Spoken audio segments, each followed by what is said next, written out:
Today we're gonna be experiencing what it's like to play a 1-star Call of Duty versus a 5-star Call of Duty. And at the end of the video, we'll decide if it deserved the stars that it got and give our own rating for that specific Call of Duty. Let's go. Now, first, we're gonna start with a 1-star Call of Duty experience. For this one, we actually got a couple candidates. First, Call of Duty Vanguard, a game that nobody asked for, that was set in the World War II era. Next, we got Infinite Warfare. One of the most disliked videos on all of YouTube speaks for itself. And last but not least, we got MW2 2022. Oh boy. Yeah, I'm not sure if I've ever seen the entire community join up just to hate on a game. Now, out of all these three, I feel like there's an obvious winner here. And that is Call of Duty MW2 2022. Now, is this really the 1-star Call of Duty experience that people talk about? Let's see. Oh, where should we start? Well, that's a way to start. First of all, let's talk about IW, aka Infinity Ward, the developers of MW2 2022. Now, if you actually follow IW's track, you kinda know that they haven't been making the best games lately, right? I mean, to name a few, we got Ghost, Infinite Warfare, MW2, I mean, you name it. They haven't had the best decade. Let's just say that. And so with MW2 2022, IW kind of turned Call of Duty, what was like a fast-paced arcade shooter, into a tactical, slow-paced, I'm not moving type of game. But most importantly, in my opinion, it just felt like a downgrade from MW19. It just legit felt like every negative from MW19 came back, and every good thing was turned into a negative. It's actually insane. What are you doing, bro? Oh, I'm dead. Or am I? Oh my god. This game might not be that bad. A few moments later. Yeah, see what I mean? This is the tactical IW experience. Yeah, same fate, buddy.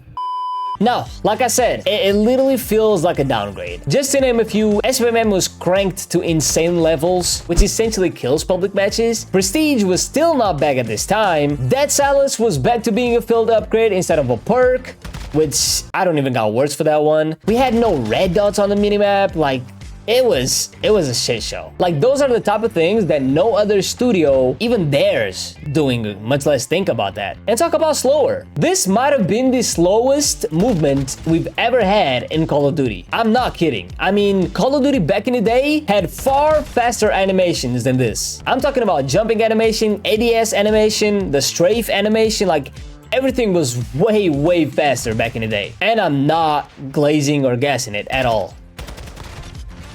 Hold on. Bro, what the f...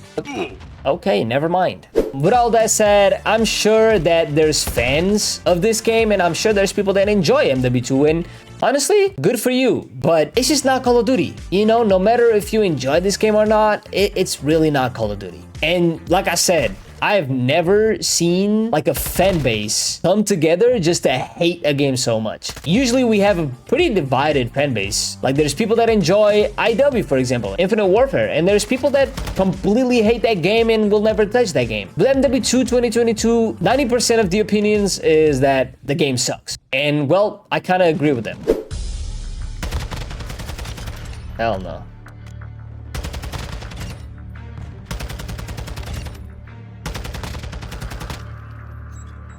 Kobe.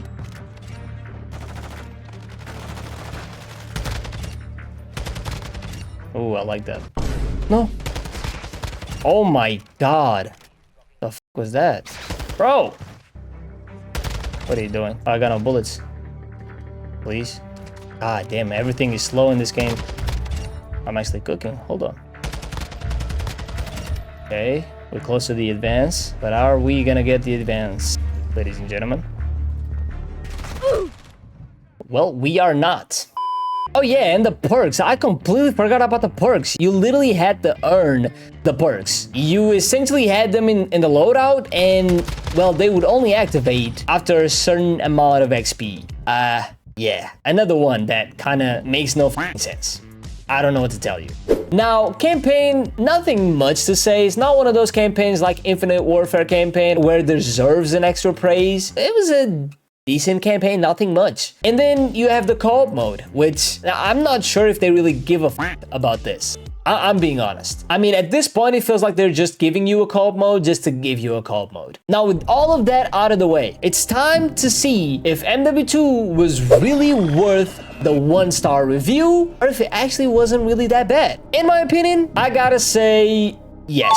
I think it was worth a 1-star review. Just not a fun experience. I mean, the game wasn't fun to look at, wasn't fun to play, a lot of bad features. There was also cheaters as well. And ultimately, it just felt like an insane downgrade from MW19, which it's never good. So yeah, I gotta give it a 1-star review. I gotta say it's correct. Okay, enough for the 1-star Call of Duty experience. It's time for the 5-star Call of Duty. Now, same as the 1-star, we got a couple candidates for this one as well. First, we got Black Ops 2. I mean, it's a no-brainer. It's still argued as the best Call of Duty multiplayer, so had to be in here. And then last, we got Black Ops 3. Now, out of these two, it's really a toss-up. You'll be good with either one. But for the sake of this video, I'm gonna choose Black Ops 3. I'm just choosing Black Ops 3 because, in my opinion, Black Ops 3 is literally an upgraded version of Black Ops 2. I'm not saying that Black Ops 3 is better than Black Ops 2. I'm just saying, you're gonna pick one, might as well go with the upgraded one. Now, back to what I was saying. Yeah, Black Ops 3 is essentially Black Ops 2 on steroids and jetpacks. Now, if you don't like jetpacks, I get why you might not have Black Ops 3 in the same tier as, you know, Black Ops 2 and all those other games, but for me, it's for sure in that same tier. And honestly, even if you didn't like jetpacks, you can't deny how good this game is and how good this game looks. I mean, that's undeniable. If Black Ops 3 is boots on the ground, I'm pretty confident that this game would actually be universally considered probably the best of all time. It's that good. In my opinion, this multiplayer version is exactly what every developer should be aiming for every single year. I mean, from maps to graphics and colors to gunplay to movement, everything was top-notch. Now, first of all, let's talk about the movement because, well, it's probably the most controversial thing in this entire game, which is the jetpacks. Now, I'm gonna be straight up honest with you. I think this was the best movement we probably ever had. I'm being dead ass. I mean, I feel like they perfected it. Insanely smooth movement, not too OP and drastic like AEW, and also not super slow or normal like all the other Call of Duties. Now, besides movement, there's a very big list of good things about this game. First, the graphics and the colors. I mean, holy shit. In my opinion, they were way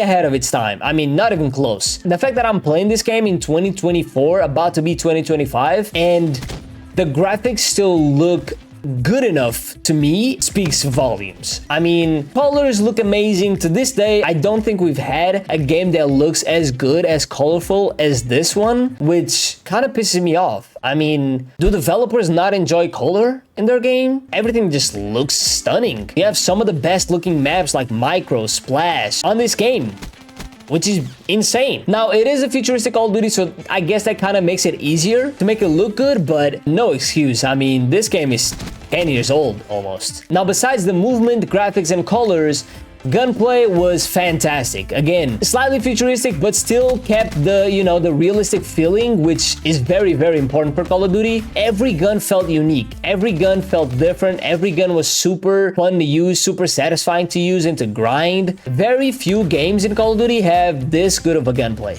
honestly.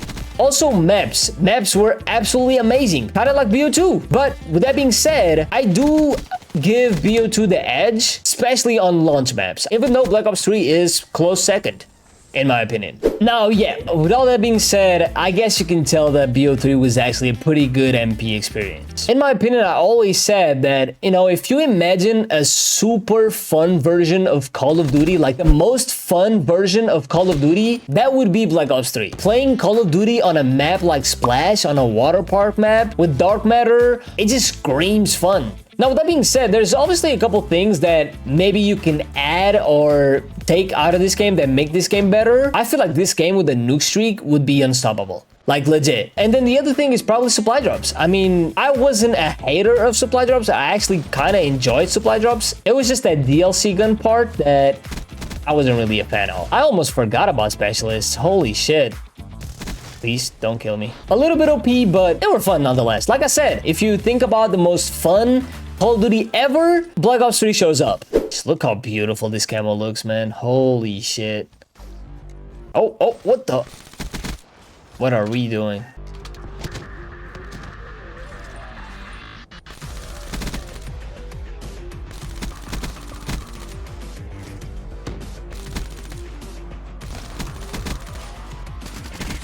Oh shit, I might be dead.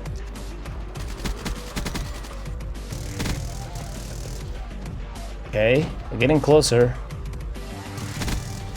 Oh, I might be dead here. The guy sees me? No way. No! What the f was that? There's no way. No! I was too off, bro. Wow. But yeah, Activision Call of Duty, instead of, you know, keep upgrading this game and everything that BO2 and BO3 made, they decided to scrap all of it and, well, do whatever they're doing nowadays, I guess. Apart from the entire 5-star multiplayer experience, Black Ops 3 also has one of the best, if not the best, zombies in the franchise, which is really important for a lot of players, including me. Some of the most beautiful maps we've ever had in zombies. I mean, it just played to perfection. And besides all of that, we also got Zombies Chronicles. What's there not to love? I mean, till this day, this remains probably the best zombies experience in Call of Duty. Now, we'll see what Black Ops 6 has to say about that. One thing that wasn't 5-star though is campaign. Yeah, let's just say campaign was not 5-star. Campaign was kind of the opposite of BO2, where BO2 had an amazing, one of the best ever campaigns, and BO3, well, had a pretty mediocre, not good campaign. Yeah. With that being said, is Black Ops 3 really a 5-star Call of Duty experience? I think yes, without a doubt, 100% it is. It was good, it was fun, and they did what they should be doing right now, which is upgrading what is already a really good Call of Duty. Yes, it's a 5-star experience, no doubt, just like Black Ops 2 is a 5-star experience, just like MW2 and MW3 were 5-star experiences as well, at least on multiplayer. But you guys let me know, which game would you choose to represent the 1-star experience, and which game would you choose for the 5-star experience? I'm actually curious about that. If you enjoyed this type of video, make sure you check out this one where I played every launch map in Black Ops Zombies.